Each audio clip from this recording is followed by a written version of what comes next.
Bhagavate Vasudevaya.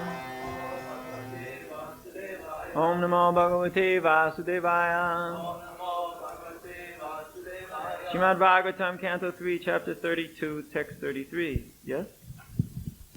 Yatendriyai Pritag Dwaraya Arto Bahu Gunashaya Eko Nanayete Dhadvad Bhagavan Shastra Vatmavi Yatendriyai Pritag Dwaraya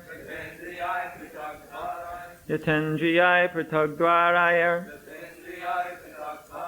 Arto Bahu Gunashaya Arto Bahu Gunashaya Eko Nanayate Tad Eko Nanayate Tadvad Eko Nanayate Tadvad Bhagavan Shastravatmavi Bhagavan Shastravatmavi Yatendriyai Pritagdvaraya Arto Bahu Gunashaya Eko Nanayate Tadvad Bhagavan Shastravatmavi. As Indriyai, by the senses, Pritagdvarai, in different ways, Artha, an object, Bahugana, many qualities, Ashraya, endowed with, Eka, one, Nana, differently, Iyate, is perceived, Tadvat, similarly, Bhagavan, the Supreme Personality of Godhead, Shastravatmavi, according to different scriptural injunctions. Translation. A single object is appreciated differently by different senses due to its having different qualities. Similarly, the Supreme Personality of Godhead is one, but according to different scriptural injunctions he appears to be different. Purport. It appears that by following the path of Jnana Yoga, or empirical philosophical speculation, one reaches the impersonal Brahman, whereas by executing devotional service in Krishna consciousness, one enriches his faith in and devotion to the personality of Godhead. But it is stated here that both Bhakti Yoga and Jnana Yoga are meant for reaching the same destination, the personality of Godhead. By the process of Jnana Yoga, the same personality of Godhead appears to be impersonal. As the same object appears to be different when perceived by different senses, the same Supreme Lord appears to be impersonal by mental speculation. A hill appears cloudy from a distance, and one who does not know may speculate that the hill is a cloud. Actually, it is not a cloud, it is a big hill. One has to learn from authority that the sight of a cloud is not actually a cloud but a hill. If one makes a little more progress, then instead of a cloud he sees the hill in something green. When one actually approaches the hill, he will see many varieties. Another example is in perceiving milk. When we see milk, we see that it is white. When we taste it, it appears that milk is very palatable. When we touch milk, it appears very cold. When we smell milk, it appears to have a very good flavor. And when we hear, we understand that it is milk, is called milk. Perceiving milk with different senses, we say that it is something white, something very delicious, something very aromatic, and so on. Actually, it is milk. Similarly, those who are trying to find the Supreme Godhead by mental speculation may approach the bodily effulgence or the impersonal Brahman, and those who are trying to find the Supreme Godhead by yoga practice may find him as the localized Supersoul. But those who are directly trying to approach the Supreme Truth by practice of Bhakti Yoga can see him face to face as the Supreme Person. Ultimately, the Supreme Person is the destination of all different processes. The fortunate person who, by following the principles of Scriptures, becomes completely purified of all material contamination, surrenders unto the Supreme Lord as everything. Just as one can appreciate the real taste of milk with the tongue and not with the eyes, nostrils, or ears, one can similarly appreciate the absolute truth perfectly and with all relishable pleasure only through one path, devotional service. This is also confirmed in Bhagavad Gita. Bhaktyamama bijanati. If one wants to understand the absolute truth and perfection, he must take to devotional service. Of course, no one can understand the absolute truth in all perfection. That is not possible for the infinitesimal living entities. But the highest point of understanding by the living entity is reached by the discharge of devotional service, not otherwise. By following various scriptural paths, one may come to the impersonal effulgence of the Supreme Personality of Godhead. The transcendental pleasure derived from merging with or understanding the impersonal Brahman is very extensive because Brahman is ananta, tad Brahma nishkalam anantam. Brahmananda is unlimited, but that unlimited pleasure can also be surpassed. That is the nature of the transcendence. The unlimited can be surpassed also, and that higher platform is Krishna. When one deals directly with Krishna, the mellow and the humor relished by reciprocation of devotional service is incomparable, even with the pleasure derived from transcendental Brahman. Prabodhananda Saraswati therefore says that Kaivalya, the Brahman pleasure, is undoubtedly very great and is appreciated by many philosophers. But to a devotee who has understood how to derive pleasure from exchanging devotional service with the Lord, this unlimited Brahman appears to be hellish. One should try, therefore, to transcend even the Brahman pleasure in order to approach the position of dealing with Krishna face to face. As the mind is the center of all activities of the senses, Krishna is called the master of the senses, Rishikesha. The process is to fix the mind on Rishikesha, or Krishna, as Maharaj Ambarish did, Savaimana Krishna Padara Vindayo. Bhakti is the basic principle of all processes. Without bhakti, neither Jnana Yoga nor Ashtanga Yoga can be successful. And unless one approaches Krishna, the principles of self-realization have no ultimate destination. Yatendriyai pratagdvaraya arto bahu gunashaya eko nane yate tadvad bhagavan shastravatmabi. A single object is appreciated differently by the different senses due to its having different qualities.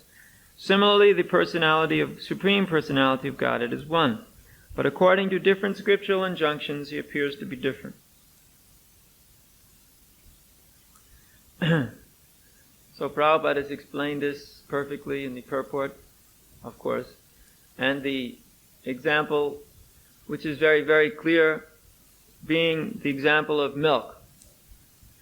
Milk is a substance. So, like any substance, it may be perceived by the different senses in different ways. Anything which exists is perceivable by the senses. I mean, anything that exists, at least on the gross platform, is perceivable by senses. So, now, if we look at an object, we see some form. If we taste it, we will taste some flavor.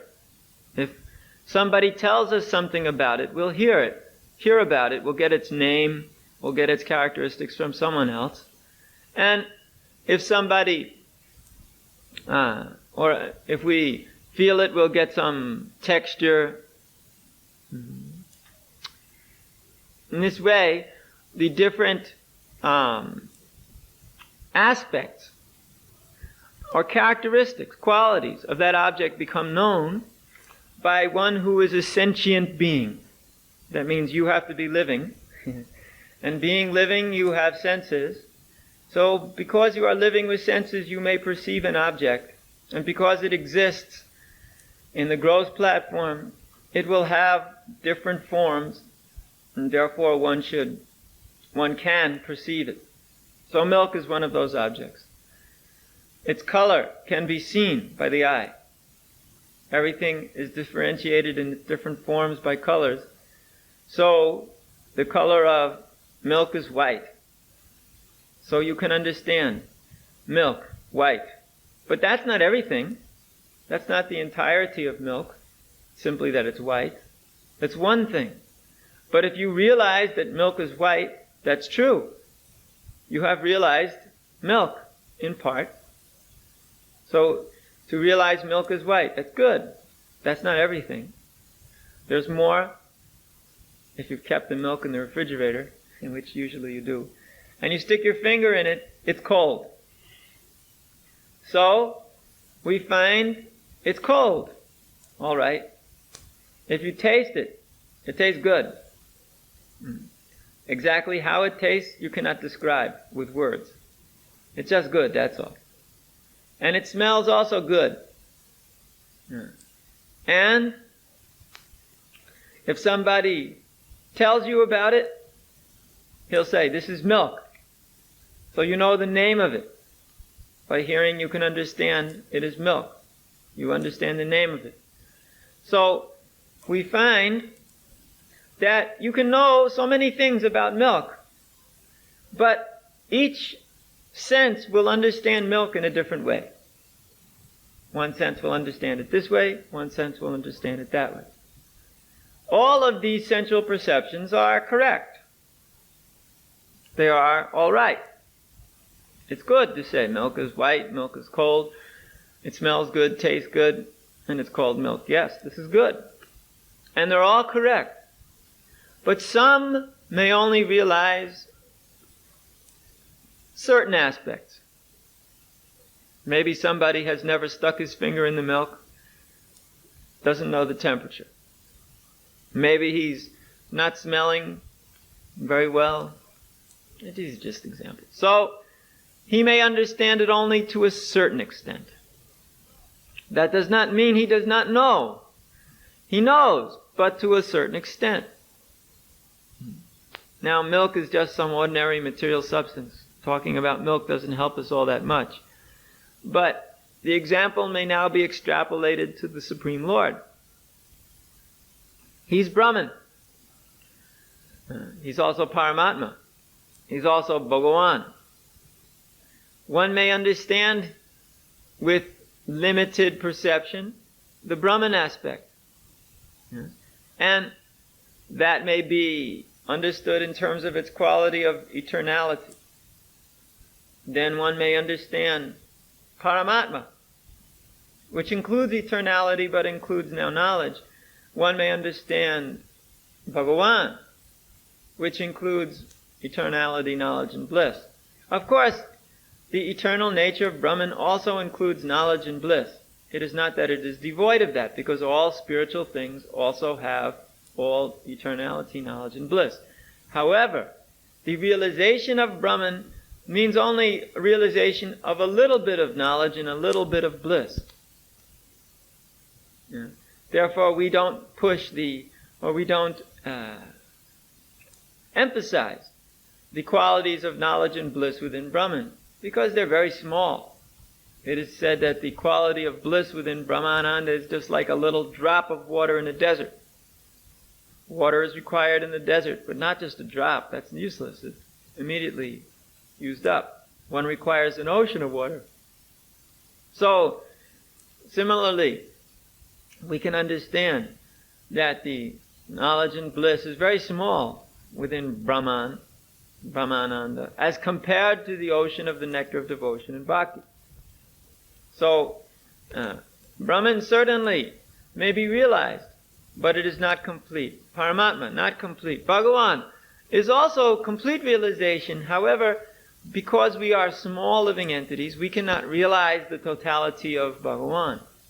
We can realize only a small portion. Some small portion of Krishna may be realized by us because of our being limited in our senses, in our perception. We're very small. Therefore, we can only understand Krishna to a very small degree. But to whatever degree we are capable, we can understand Krishna.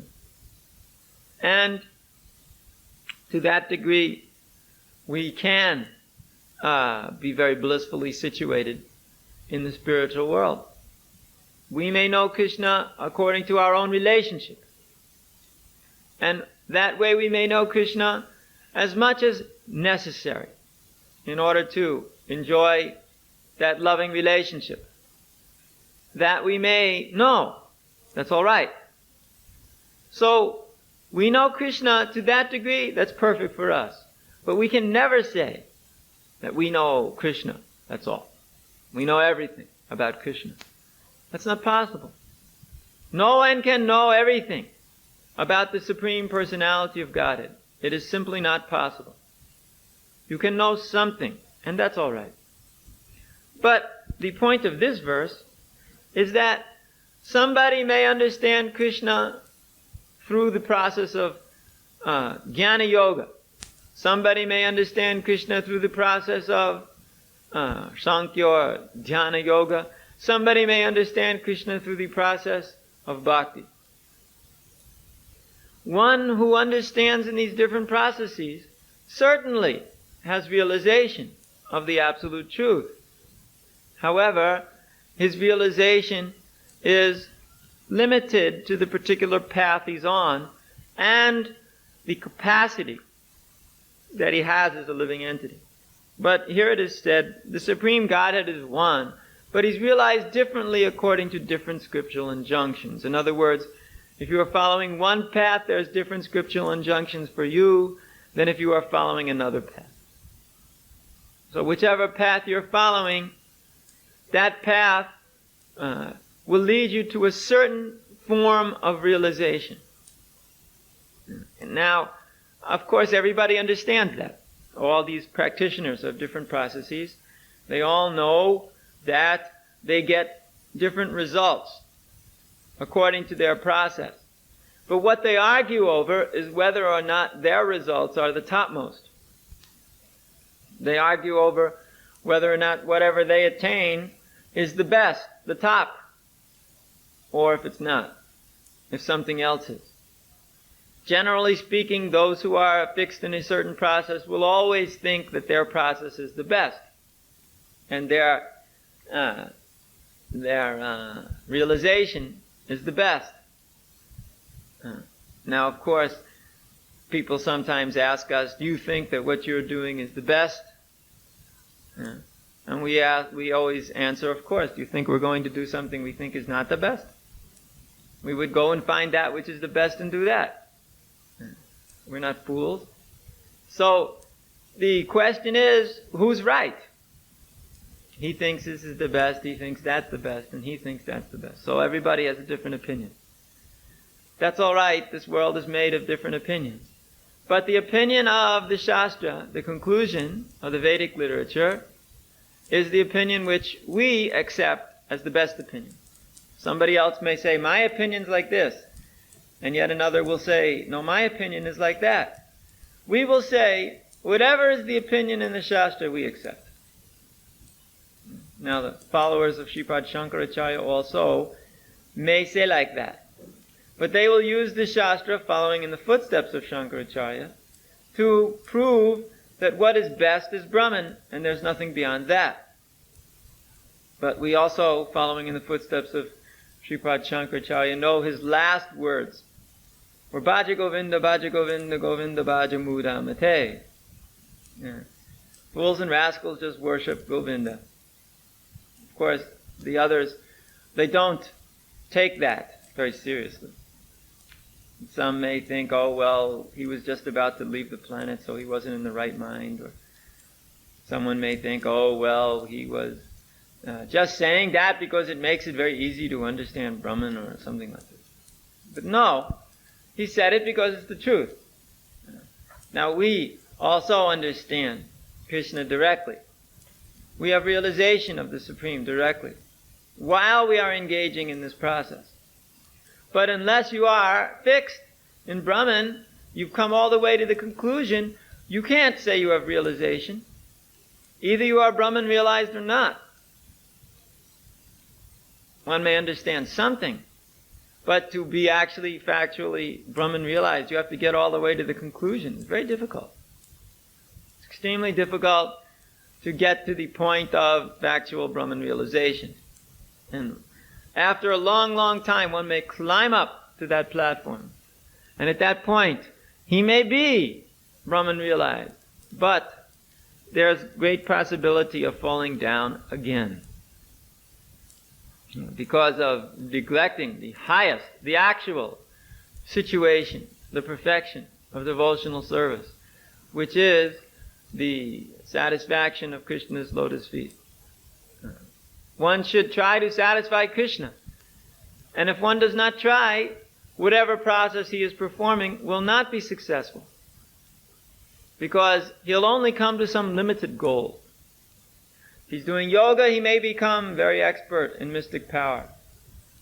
But he will utilize that goal and become very happy in developing all kinds of powers, but that won't bring him to Krishna. If one is performing jnana, he may go to Brahman, and he may be very happy situated in the oneness, but that won't bring him Krishna. In fact, you've got to come directly to the process of bhakti in order to understand the Supreme Personality of God. Therefore, we are emphasizing the bhakti process, not because we are sectarian, but because we want to understand Krishna. Or, let's put it another way, we want to follow that which is given in the Shastra. We want to perfectly follow that principle which is given in the Vedic literatures. Whatever it may be, we are impartial. Whatever it may be. But after searching through the culmination of the Vedic literatures, the essence, that which is also stated in the Vedas to be the essence, specifically that which is given by Chaitanya Mahaprabhu, who appeared just to show us what is the essence. We may not have understood, by going through various Vedic literatures, what is actually the perfect essence of all of this. Although it's also obvious. But one may not have sufficient knowledge or ability to do so. Therefore, Chaitanya Mahaprabhu appeared just to give us the essence by his personal example. He was always engaged in Krishna Varnam, chanting Hare Krishna, Krishna Krishna, Hare Hare, Hare Ram, Ram Ram, Hare Hare. Which, after all, is the perfection of all processes. If you just chant Hare Krishna mantra, you can just develop all perfections. There's no need for anything else.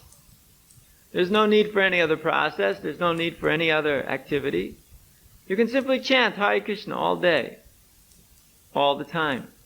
And that brings one immediately to the spiritual platform. Of course, we cannot do like that because of being contaminated by material desire. Therefore, we have to engage ourselves in other processes which utilize these senses so that we may be engaged and keep ourselves out of trouble. You have to keep yourself out of trouble in this material world. Therefore, the process of bhakti is there with all of its different aspects. So therefore, one can be very happy in devotional service. One can go back home, back to Godhead, become purified. So the bhakti process is very nice, very deep. And even one element of it is sufficient to purify us. But all elements taken together, all 9 processes of devotional service taken together, are extremely powerful. Even if you just hear and chant, that's sufficient. But when one takes all 9 processes together in a regulated way, this becomes very, very powerful. And Krishna, He's the Supreme Personality of Godhead. Naturally, He will give us a means by which we can realize Him. And this means will be the best means. Whatever means Krishna gives, that's the best. Of course, Krishna has given all these systems. There is not possibility of starting a system unless it comes from Krishna. Only He starts all these systems. He starts all the yoga systems.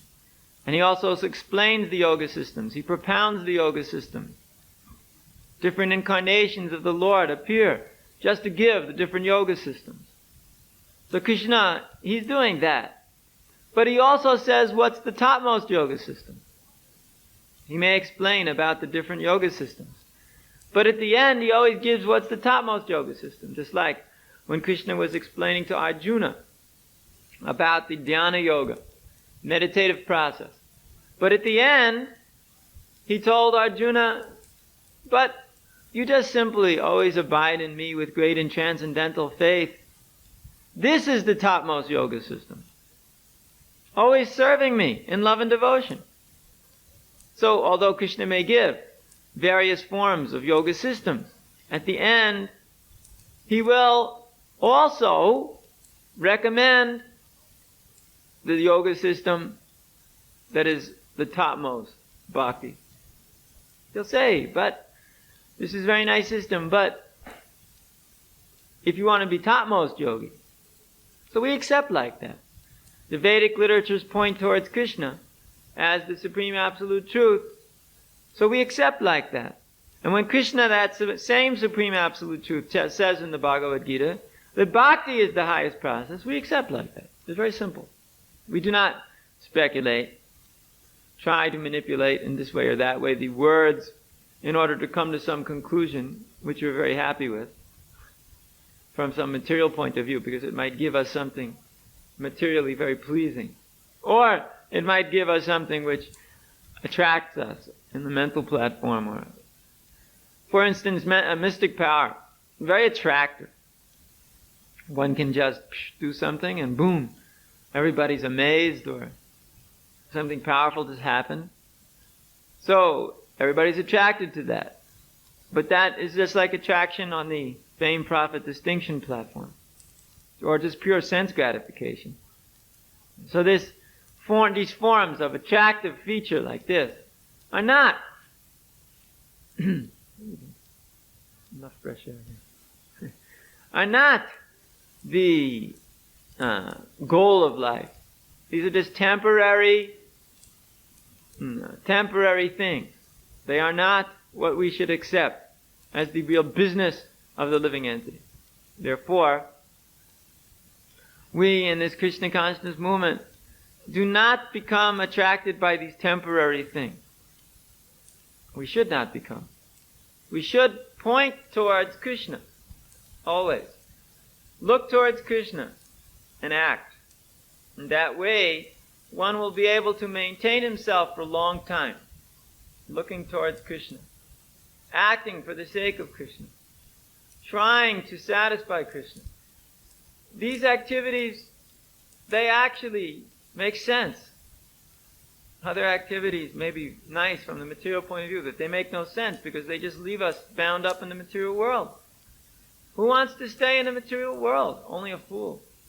Thinks this place is nice, complete with its unlimited suffering. Unlimited form of suffering is in this world. No matter how much medicine you have and how many techniques you have, you're still going to suffer. Some form of suffering or not. Doesn't matter if you're the healthiest person on the planet, but if it's too cold out, it's too cold out. If it's too hot out, it's too hot out. You suffer. Doesn't matter where you are. Doesn't matter who you are. It is not that the Swedish form of suffering cold is different from the American form of suffering cold. It is both cold. Both feel cold.